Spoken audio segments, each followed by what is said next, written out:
Social media handle பண்றது அவ்வளவு easy கிடையாதுங்க. ஒன்னு நெகட்டிவா இருக்கும், ஒன்னு பாசிட்டிவா இருக்கும். அதை தாண்டி நம்ம தான் வரணும். இதுல என்னன்னா நிறைய பேர் இந்த 2026 எலெக்ஷனை வந்து அவங்க அபிஷியலாவே எடுத்துக்கிட்டு பர்சனலாவே என்ன பண்ணிட்டாங்கன்னா, இவர் விஜய் அவர்கள் வந்துட்டாங்கன்னா, சிஎம் ஆக வந்துட்டாங்கன்னா, இல்லங்க ஒரு 10 சீட் வந்துட்டாலும் சரி அப்படின்னு சொல்லிட்டு ஒரு நாமக்காரர் என்ன சொன்னார்னா, நான் இந்த அரசியல் பேசுறதை விட்டுட்டேன்னு சொல்லிட்டாரு. சரி, அவர் அரசியல்வாதி அப்படிதான் பேசுவார்.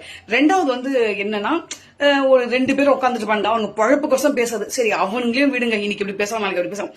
மூணாவது ஒருத்தர் அவங்களுக்கு தெரியாத ஆளே கிடையாது. நம்ம ஜூலி நாளைக்கு என்ன பிரச்சாரம், இன்னைக்கே பிரச்சாரம் பண்ணலாமா அப்படின்னு சொல்லிட்டு நான் எங்கேயும் ஓடல, இங்கதான் இருக்கேன் அப்படின்லாம் பேசி அது ஒரு கலவரம் பண்ணி அது என்னவோ ஒரு வைப்பு பண்ணி விட்டுருச்சு. அது ஏதோ ஃபேமஸ் ஆகும்னு சொல்லிட்டு. ஆனா இன்னொரு பொண்ணு நான் ரொம்ப நேசிச்ச பொண்ணு, அந்த சோசியல் மீடியாவை எப்படி ஹேண்டில் பண்றதுன்னு அந்த பொண்ணு நான் சேனலை டீஆக்டிவேட் பண்றேன்னு. அந்த பொண்ணு யாருன்னா, அது எனக்கு ரொம்ப கஷ்டமா இருக்கு. எதுக்கு பொலிட்டிக்கல்னா என்ன, நம்மள அழிச்சுக்குதா எனக்கு தெரியல.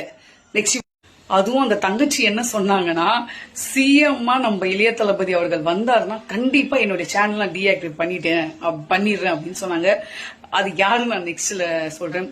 நான் என்ன கேக்குறேன்னா, பொலிட்டிக்கல்னா என்னங்க, நம்ம மக்களோட மக்களா அவங்க சேவை செய்ய வந்திருக்காங்க. சரியா, நம்ம யாரு, நீ வரக்கூடாது, நீ வந்தீங்கன்னா நீ ஆட்சி ஆள மாட்ட, உனக்கு ஒன்னும் தெரியாது சொல்றது யாரு, எல்லாமே வாழ்க்கையில அனுபவம் தான். சரிங்களா, சோ அது எல்லாமே டிராவல் பண்ணட்டும். எப்படி பண்றாங்கன்னு நம்மளுக்கு தெரியணும்ல. நம்ம வந்து அதை வந்து எதிர்க்க முடியாதுல்ல, அப்புறம் யாருமே யாரையும் வாழ வைக்க முடியாதுல்ல, அது ஒண்ணு இருக்குல்ல.